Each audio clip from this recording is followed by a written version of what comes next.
Daddy over there. Miss Daddy. Miss Daddy. Miss Daddy. Hi, Daddy. Hi,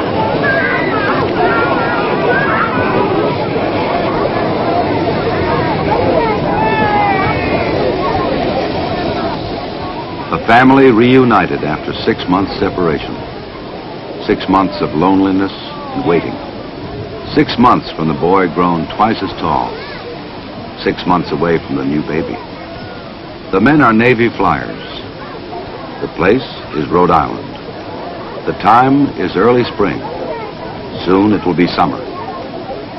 But for these men, it will be a second summer. A season of picnics and baseball, barbecues and beaches. Yeah, that's my airplane. That's right, that's Daddy's airplane. Behind them are a summer and a mission that belong to another world.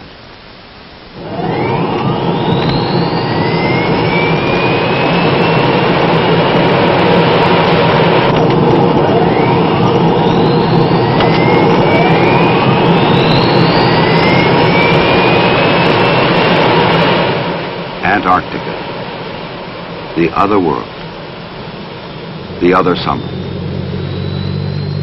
For the flyers, the mission began here, at a place called McMurdo, 10,000 miles from home and 850 miles from the bottom of the world.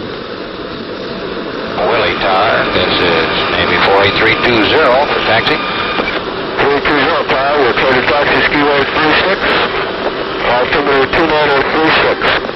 Roger, understand. Altimeter 2936. Okay, we need a before takeoff check.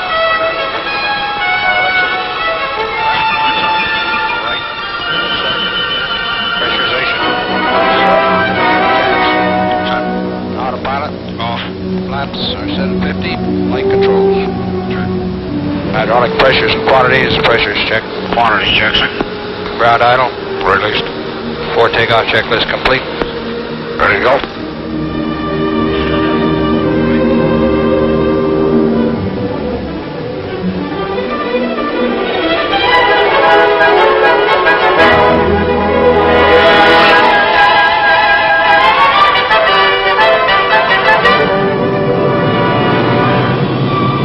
Right to zero sliding. Pull.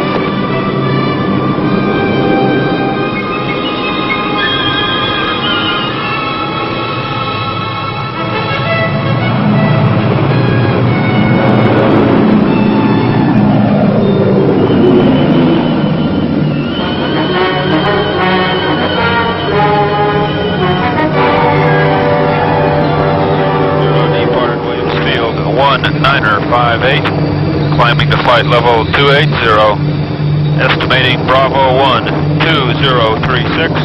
We have 13 souls on board. Copy. A flight to the South Pole. The plane is a Hercules that can carry its own weight. Its 4 propellers driven by powerful jet engines. This flight and all others help support the activities of the National Science Foundation. Its purpose is to deliver supplies to the research station at the South Pole.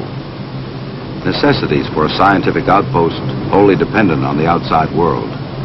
Food, fuel, scientific instruments, mail from home.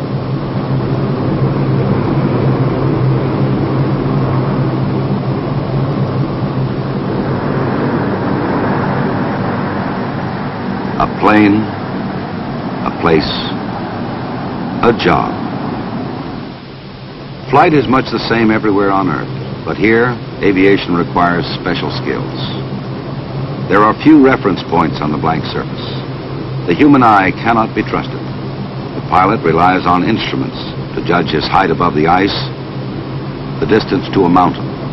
The navigator is led by the position of the sun and lines on a chart. The crew is proficient in Antarctic flight.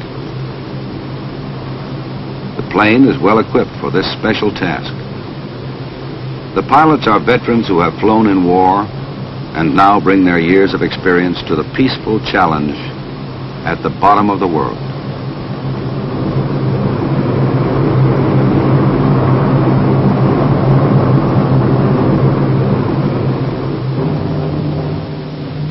sun is constant.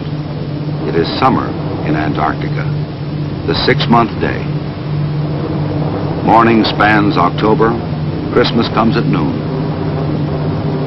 The men call it the season, from September to March, 6 months away from grass and trees, wives and children.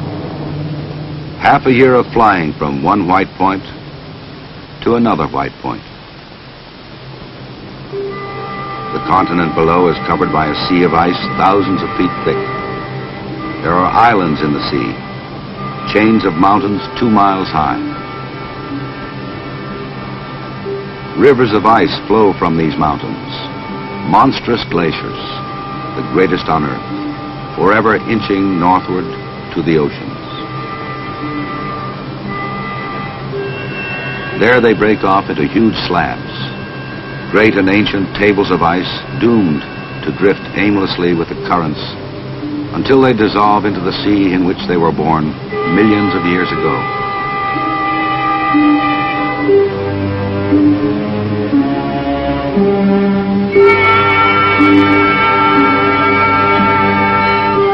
Here, 9/10 of the world's ice gleams in splendor, and temperatures plunge to more than 100 degrees below zero. The weather is the worst on Earth. Storms born in the interior roar full-grown at hurricane strength to the coast. Men, caught by these furies, have perished a short distance from safety, martyred by a continent. Raoul Amundsen, the first man to stand at the South Pole, told a young U.S. Navy commander, the airplane alone can triumph in Antarctica. In 1928, that young officer, Richard E. Byrd, set out to prove the great Norwegian's prophecy when he led the first large American expedition to the Antarctic. Byrd intended an important role for the airplane. His Ford trimotor, named the Floyd Bennett, was one of the largest and most proven planes of its day. From the beginning, it was a struggle. The party labored to bring its fragile machine to shelter and safety. The elements were a constant threat, but the men protected the Floyd Bennett as best they could, and the plane survived.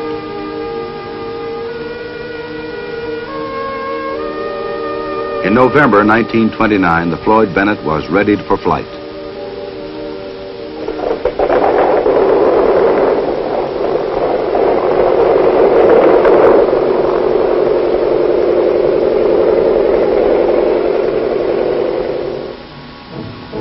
From the base camp at Little America, Byrd planned to fly over the South Pole.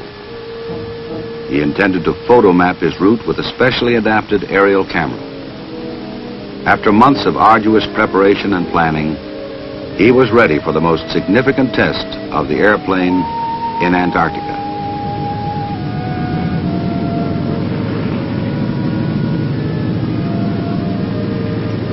On November 29th, Byrd took off from the comparative security of Little America. The anxious party at the base camp followed his progress by radio.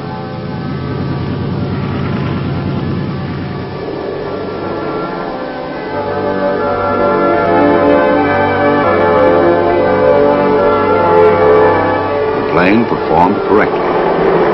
Everything went well. In the cramped interior, spirits were high. Success was imminent. It was an historic moment.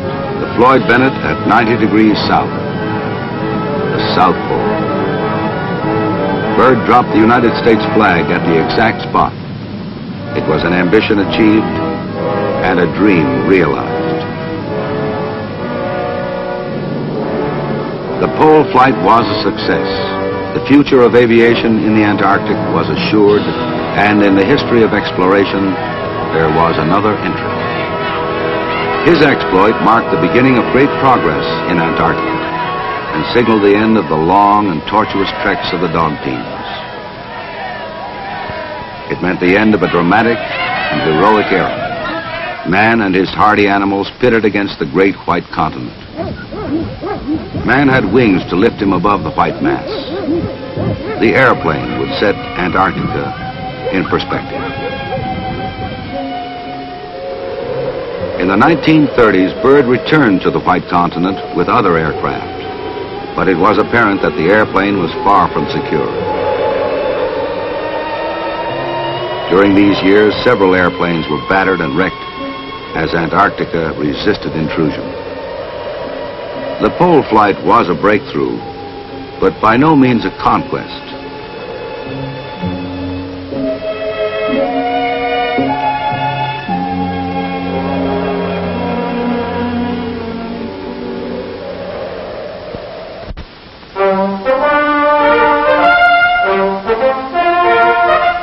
A year after World War II, the United States launched its greatest assault on the continent, Operation High Jump.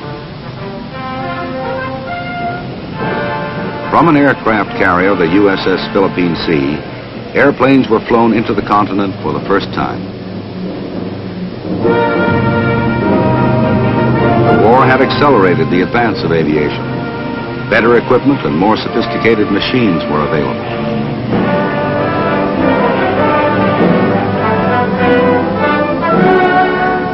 The task force brought many types of aircraft, and some proved more suitable than others. It was soon apparent that ski-equipped, land-based aircraft were best for the mission on the ice.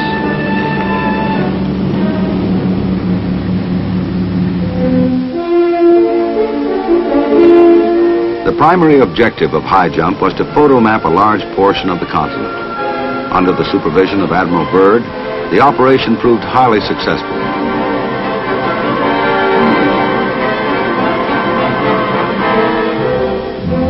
After an interim of 7 years, America returned to the Antarctic with Operation Deep Freeze, and a lexicon of new aircraft were employed.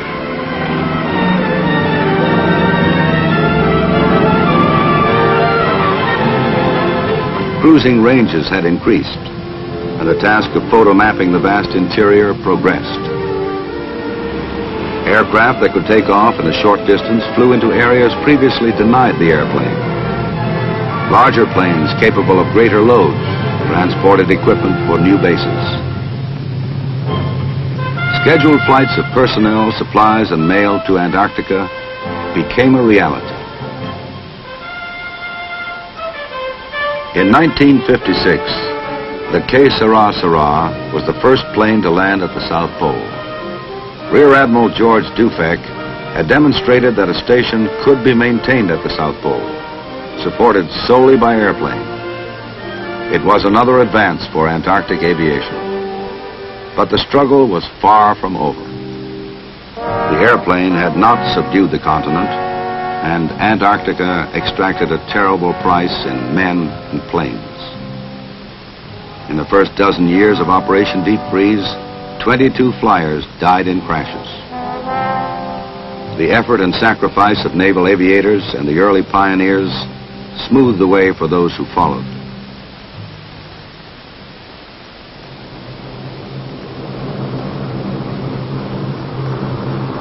Today, the flight to the South Pole is almost routine. Rickety rack to the pole and back, the crew calls it. Anybody want coffee? Yeah, I'd like a cup, please.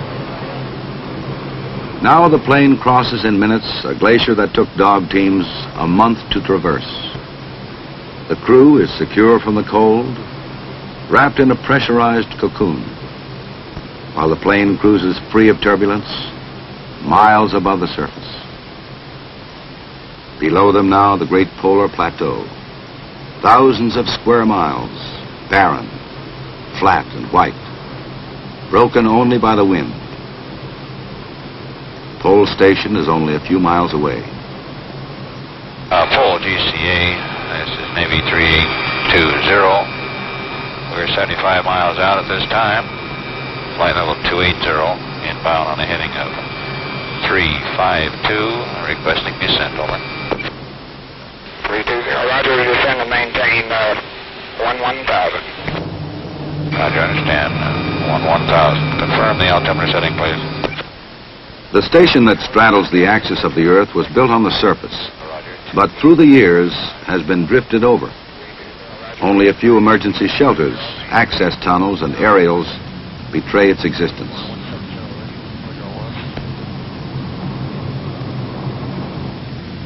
320, field elevation 918. Roger, understand. Field elevation 9,180. 320, you'll be making approach to Skiway 2, which is 13,500 feet after touchdown. Then you're cleared for an approach at Toll Station. 320. The weight of the ice is gradually crushing the station. Soon it must be rebuilt, Hydraulic pressures. perhaps to be drifted over and crushed again. 15, maintain 10,700. Roger, right to 015, 10,700. Hot mic is on. On. Visual check and nose ski. Nose ski check, sir. 100 flaps to go. Roger.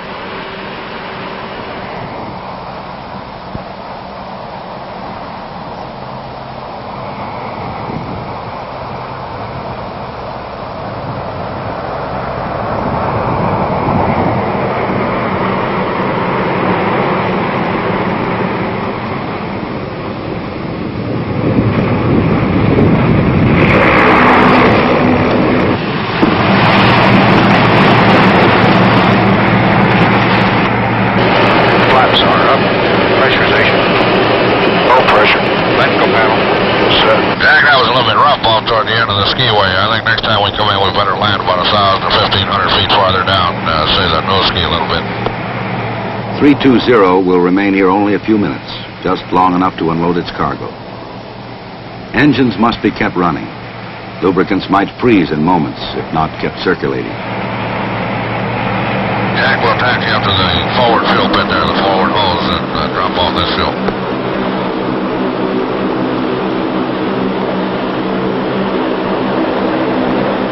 The purpose of this flight is realized. Support of science, the United States Antarctic Research Program of the National Science Foundation.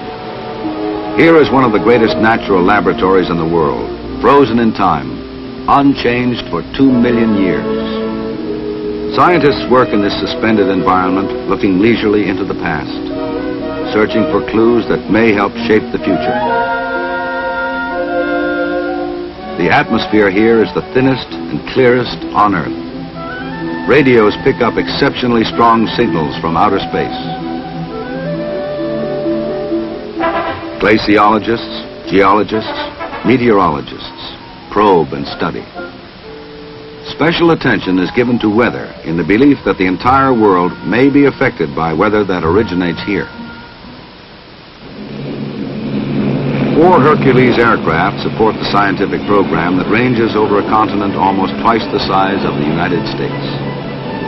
The squadron logs more than 1,000 hours a month in the seasonal rush to supply the stations and transport the science parties to wherever they need to go, often into areas where no man has ever been.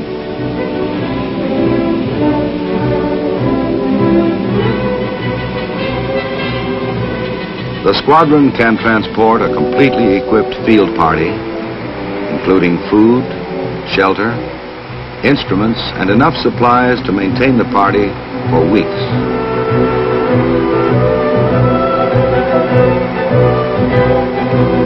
Like the early pioneers, they will be alone against the continent until their work here is complete.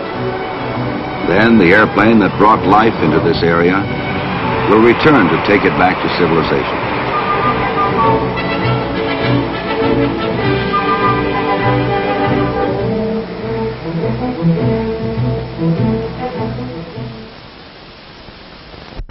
For the crew of this Hercules, it is time to depart from South Pole Station.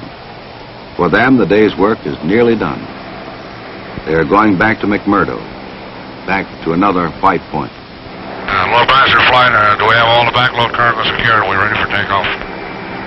Cargo all tied down and set aft for takeoff, sir. Roger. Flaps are up. Hydraulic pressures and quantities. Check. Quantity check, sir. Altimeter. Set left and right. Go.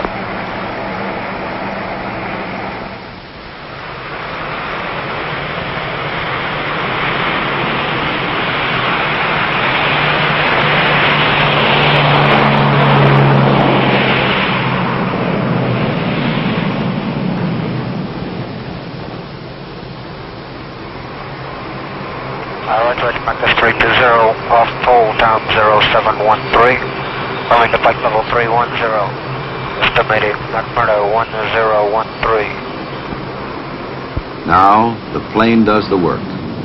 The flight crew keeps watch. The monotonous drone of engines is tiring. The brilliant scenery has become dull and repetitious to them. They describe such flights as hours and hours of boredom, interrupted by moments of stark terror. Well, I'll be glad to get back, get a hot meal under my belt and a cold beer, and let the B crew take this thing for a while. Where are they scheduled They look to go? forward to a McMurdo, and a change from the routine of flying. When they arrive, they will rest, but the airplane will not. The B crew prepares to take over.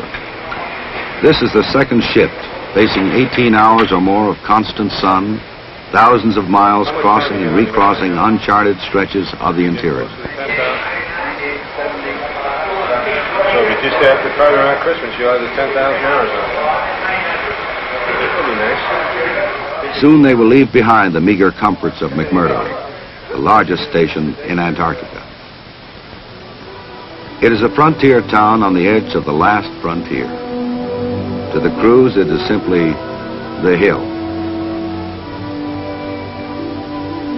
Quarters are simple.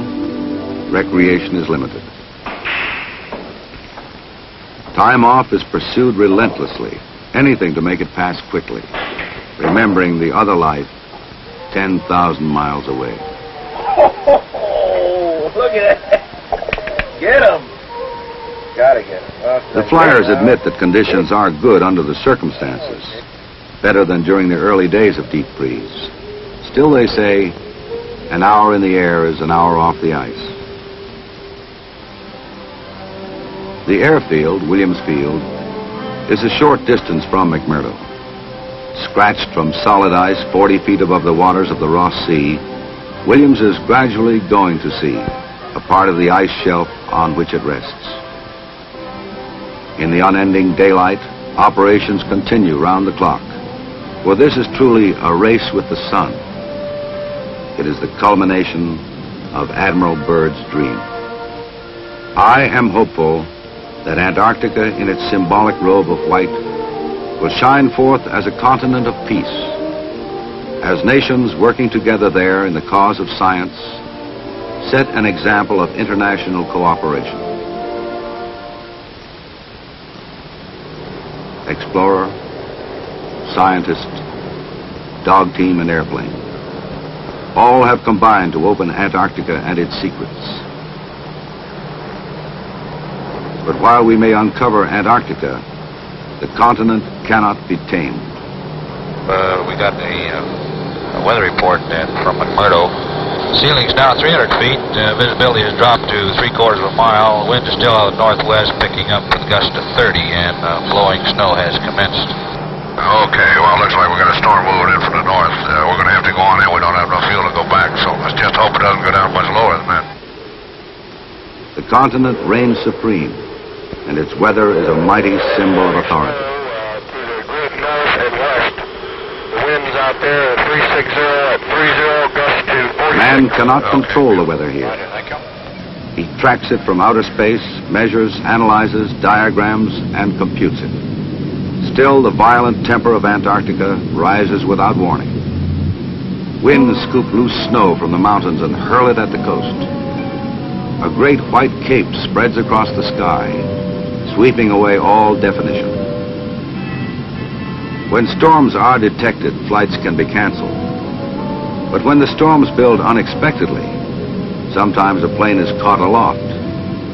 Now the flight becomes more than routine. S320, repeat your last. Roger, turn left 090, maintain 2000. Roger, left to 090, maintain 2000. And I'll be bringing east about another mile, then turning you northeast about, dropping you down to 1,200 feet. 320, understand.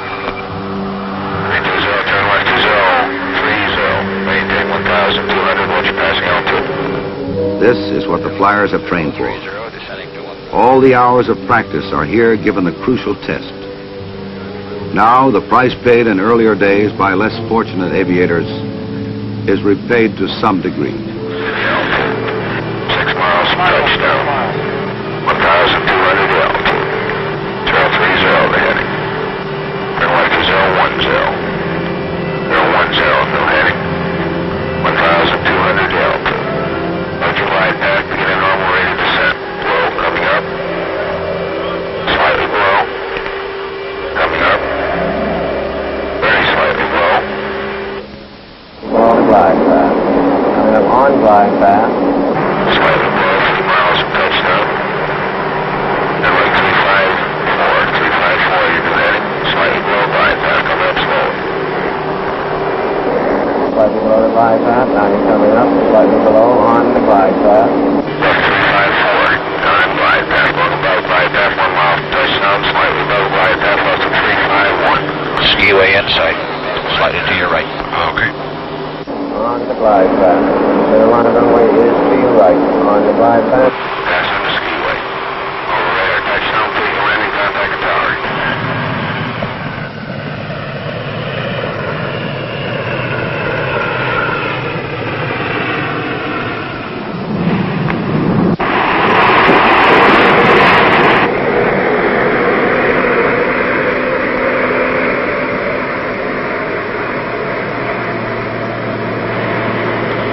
Yeah, here we are. How about that? Willie Tower, 320 is on the deck after DCA for a right turn on.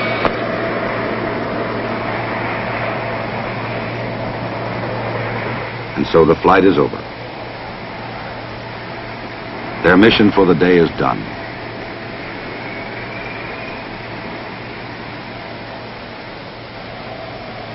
For this crew, it is the end of a working day.